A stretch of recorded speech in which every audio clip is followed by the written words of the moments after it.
Okay, House of Payne fans. Now, there are those who are wondering whether or not Janine possibly being dead is nothing more than a ratings draw for fans. And that's a very reasonable question due to the fact that I've pointed it out multiple times.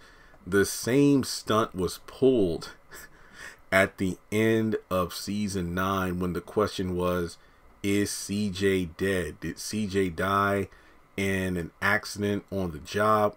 When he was trying to put out a fire with his team. But, between Demetria not being in season 10 whatsoever, I know somebody on the live stream or in the comments in one of my videos was like, wait, but I thought that she was upstairs or something in one episode. Yeah, her character was mentioned to be upstairs, but in terms of the actual actor being on screen, that's a no-go. Demetria was never in this season whatsoever. Same thing with China, aka Jasmine Payne. There have been mentions of, Curtis, for example. Like, there were episodes where he wasn't in there, but then it was one episode where Ella said he was in here asleep because Floyd was like, oh, you must have put him on him good. Yeah. But that doesn't make up for the fact that he wasn't in the episode at all. So in Painful Suffering, I feel like it was really messed up because the synopsis talked about Janine's return.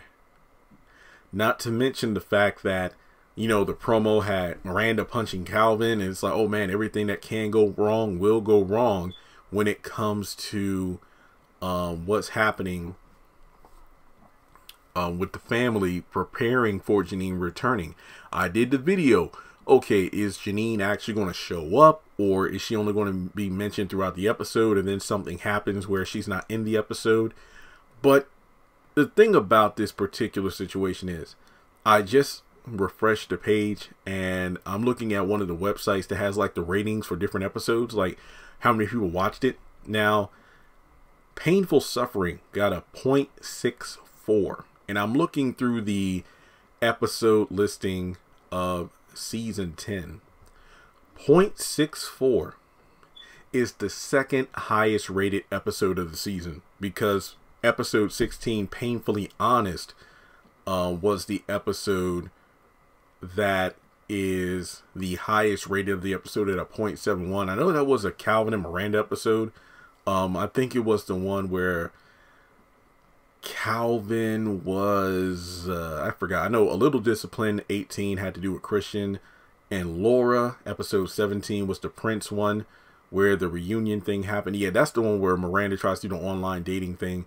Episode 16, I forgot what Miranda was bitching about in that episode. But yeah, essentially, I think it had to do with I think that was the one with the list. The one where Laura came up with the great plan of like how to schedule things, and Miranda wasn't here for it. So yeah, that was the highest rated episode of the season. 0.64 was the second highest, probably only due to the fact that it was the finale as well as Janine's possible return. So now I feel like the first episode of season 11 is going to get like maybe a 0.7 or above, just because fans are going to be tuning in to see, is Janine really dead or not? But here's the thing though. They need to do what they didn't do at the beginning of season 10, which was pick up where you left off. When we got to season 10, it felt like there was a time skip for some reason. And I feel like the beginning of season 10, to be fair, was pretty much like a reset button, because a lot of the characters, if you watch episode 25, Woman of the Night, and then you watch episode 1 of season 10, Whiplash, there was a major difference in character in terms of how they acted.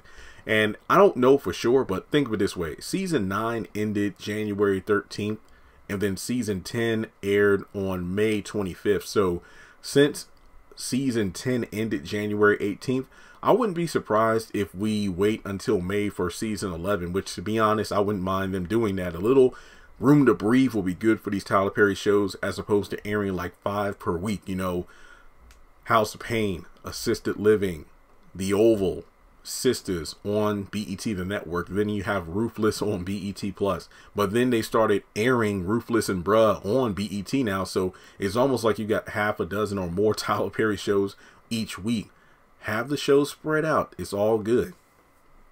So I do feel like when you really think about it, yeah, Janine possibly dying off screen being a ratings ploy is ridiculous. due to the fact that we haven't seen the character in so long that I hate to say it, she might as well be killed off, because she's kind of dead to the fandom because she hasn't been on screen, but not dead because people want her back. Where's Janine? Where's Curtis? Yada, yada, yada. And I joked around in either my review or on Twitter saying, well, the fact that in season 9, it ended with CJ possibly being killed. Season 10 ended with Janine possibly being killed. What's going to happen in season 11? Is something going to happen to Jasmine? And we'll be wondering whether or not she died off screen too. It's just crazy to me. But it's not crazy because, well, in the game of entertainment, it's all about those ratings. So, Janine being killed off, possibly being a ratings ploy, makes sense because this season of the House of Payne and Assisted Living, the ratings for these episodes pale in comparison to season 9. Season 9, the lowest rated episode, if I'm not mistaken, was a 0.63. The last couple episodes of season 9 were the lowest rated episodes. Everything else was like a 0.7, 0.8. You had a couple episodes that were knocking on the door of 1 million. One of them even got to 1 million. But when you look at season 10, the ratings just were not there. They were between 0.4s and 0.6s, only a few 0.6s, and only 1.7, and that was Painfully Honest. So yeah, they definitely needed to do something to get the ball rolling again with ratings, because season 10 just wasn't it. But that's the sad part, because this was one of the shows where Tyler Perry allowed other writers and directors to handle it, and season 10 as a whole was a hell of a lot better than season 9, but the ratings just don't reflect that. So I don't know what needs to be done in order to rectify this, but hopefully things turn around by the time the show returns in a few months. But how do you feel about it? Janine's possible death being nothing but a stunt to get ratings. This isn't uncommon, so I'm not really that upset about it, but I really want to get your insight. So let me know your thoughts in the comment section below. Hit the thumbs up button to show you like the video. Hit subscribe as we close in on 200,000 subscribers here on the channel. Follow me on social media. Links are in the description. Hit the bell icon and select all. That way you don't miss out whenever I post content on the channel. And if you'd like to donate, feel free to do so on PayPal or Cash App.